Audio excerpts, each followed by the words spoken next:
To start the beef tenderloin, first turn the oven onto the lowest setting. For this recipe, we are using beef tenderloin steaks, but you could also use New York strip loin or ribeye steaks. When cooking meat, it is best to let it come to room temperature before you cook it. We need to now crush the peppercorns. I use a heavy pan to crush them.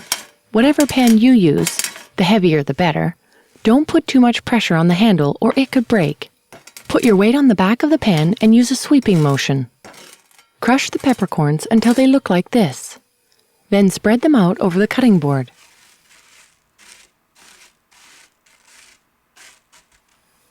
Lightly press each steak into the peppercorns on both sides. This is actually a bit too much pepper here, unless you really like pepper, so brush a bit off.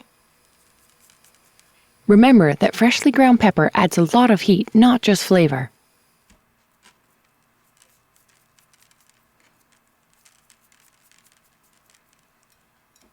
Then lightly sprinkle the top with the gray salt and gently rub it into the surface so it sticks.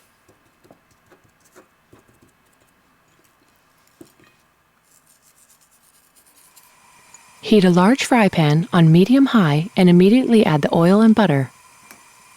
It is very important that the pan temperature is hot enough before adding the steaks. If the pan is not hot enough, the steaks may stick and won't caramelize. The steak should sizzle if the pan is hot enough. This is perfect. Add the steaks without moving them around, as this will only bring down the temperature of the pan. As soon as the steaks are added, turn the temperature down to medium-low. If you are going to cook a steak to medium, which just means pink in the middle, you only need to know a few things to get it right. When to flip it and when to remove it from the pan. To know when to flip the steak, watch the coloring on the sides. You are looking for the steak to brown up to the halfway mark. The other indicator to know when to flip is at the very first sign of blood coming out of the top of the steak. This will usually take between 3 to 5 minutes depending on the size of the steak. Once flipped, the second you see any blood coming out of the steaks, they are done. The other side will only take about 2 to 3 minutes. We are looking for the sides to turn brown from top to bottom. We are now ready to flambe the steaks and quickly remove them from the pan. Some chefs can test for doneness simply by touching the steak. This skill, however, can take time to learn. But basically, the firmer the meat feels, the more it is cooked. Finish the steaks by flambeing with brandy. Flambeing is a bit showy, but it is also functional in that it burns away the alcohol, leaving just the rich caramelized flavor from the brandy. The only trick here is that the pan has to be very hot for the alcohol to ignite, so you will need to turn the heat to high. Then, standing back from the pan, pour the brandy quickly over the meat and into the pan. If you are using a gas stove, just tip the pan, bringing the alcohol closer to the open flame. This will ignite quickly, so be very careful. The flames will go out once the alcohol burns off. Once the flames go out, immediately remove the steaks to a platter and let rest for at least 5 minutes. Resting the steaks is one of the most important things about cooking a great steak. This is an often misunderstood or unknown fact of steak cookery.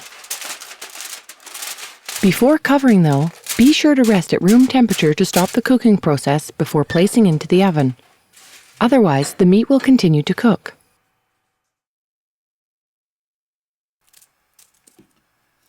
Now, to start the sauce, finely chop the shallot.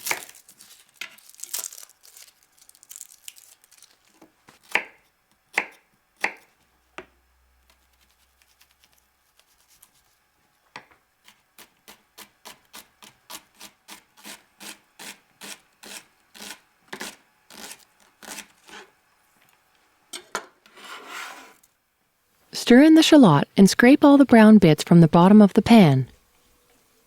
We only need to sauté the shallots for a minute or so. Then add the reduced chicken stock to further deglaze the pan. I often use a reduced veal stock, but this time I have used chicken stock, which is also scrumptious and healthy.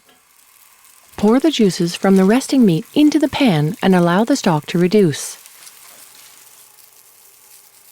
Let the liquid reduce by about half. You will notice that it becomes slightly thicker and richer in color. Now add the cream to the sauce and let reduce.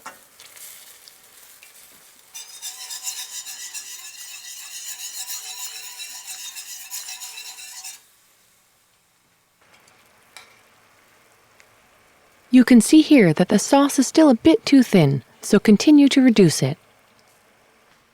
This is the consistency we are looking for. You want the sauce to be this thick so that it coats the steak rather than just running off onto the plate. The last touch is the seasoning. You may want to add a little more salt depending on your taste and the saltiness of the stock that you have used. I have chosen to serve this peppercorn steak with mushroom risotto and sautéed garlic rapini. But this steak is satisfying enough to be served with just a simple salad and a good glass of red wine.